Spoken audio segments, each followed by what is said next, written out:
The second protagonist rescue system.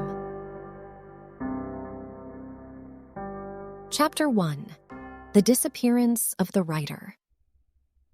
Everything had become silent, from the sound of the gun to the chill of the water.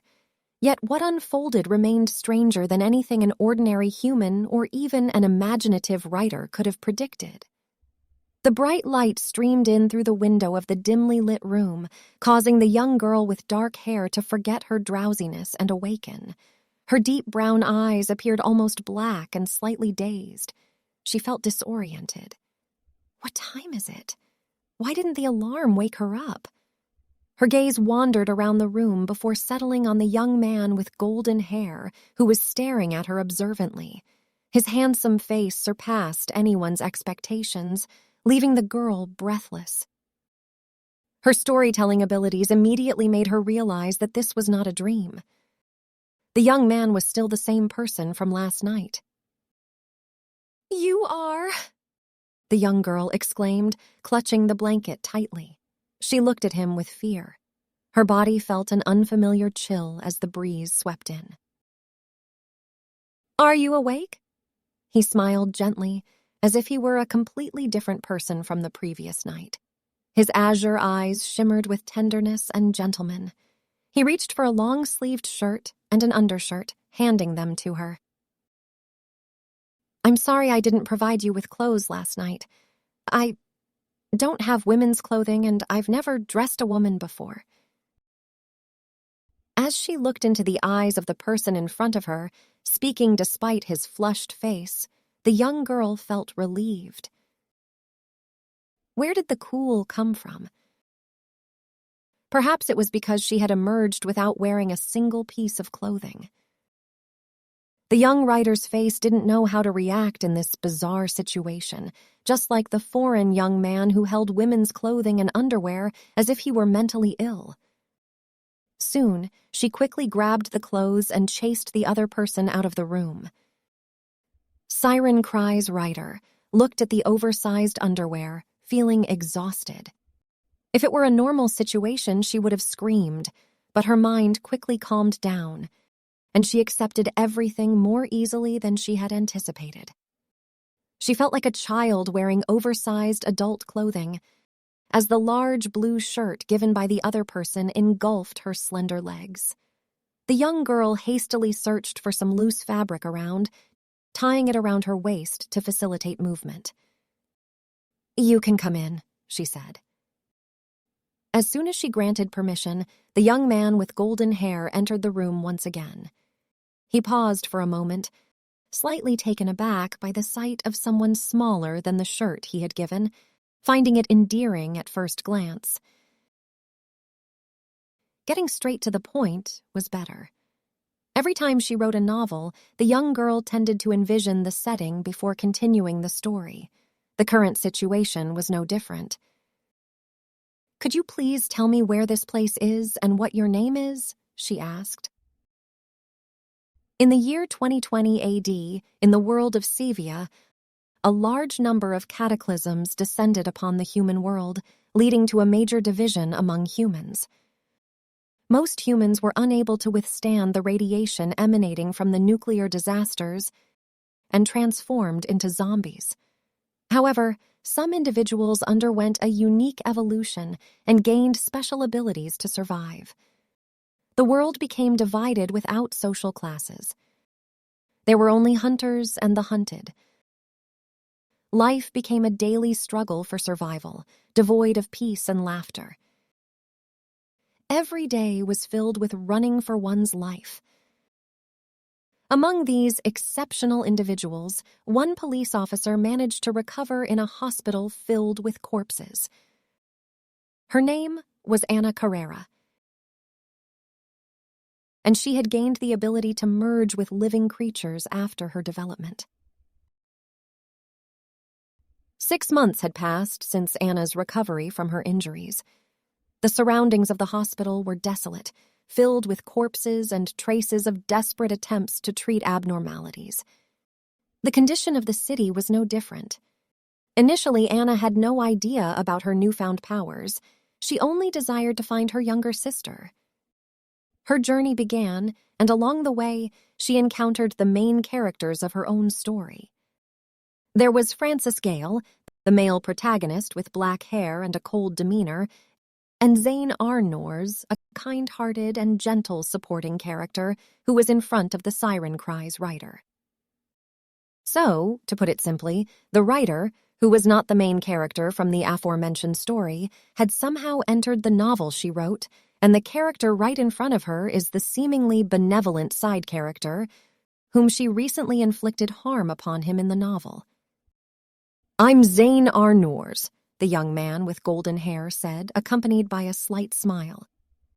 But this was strange in the girl's mind. "Congratulations, the host has unlocked new knowledge." "What is going on here?" The bewildered writer, Siren, couldn't help but exclaim and burst into tears simultaneously. To unexpectedly find oneself in a novel that doesn't align with any specific story and enter a zombie apocalyptic world, how peculiar. In response to the host's question, to find a way to prevent this world from collapsing, the deity sought the assistance of a variable capable of resurrecting Zane Arnors from death. The host was the only person able to establish a connection and adjust brainwaves with this world. Consequently, the host could partially see the events unfolding in the real situation and possessed a suitable physical form for movement. The deity used more than half its power to manipulate time and pull the host into this world. She couldn't help but almost squint as she heard the monotone voice in her head, not giving her the joyful sensation you had anticipated. You never thought of wanting to go to a different world or wishing for a truck to hit you until you heard the reasons, which turned out to be more understandable than you had imagined.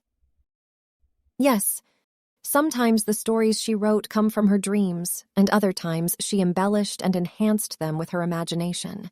But she never expected that they would be more than just her fantasies. Instead, they hold hidden truths that are almost unbelievably real.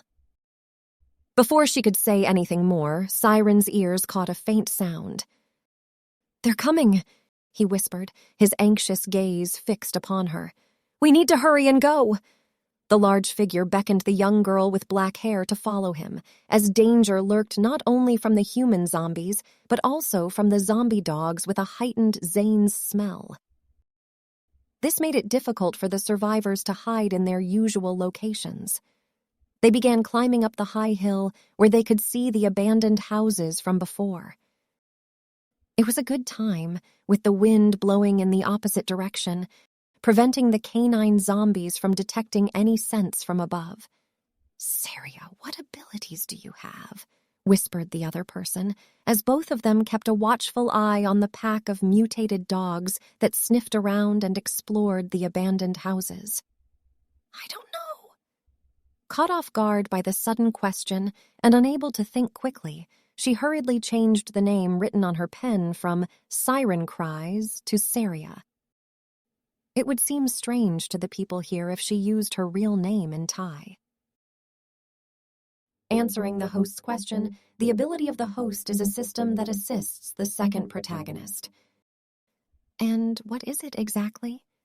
She looked at the person in front of her with apprehension.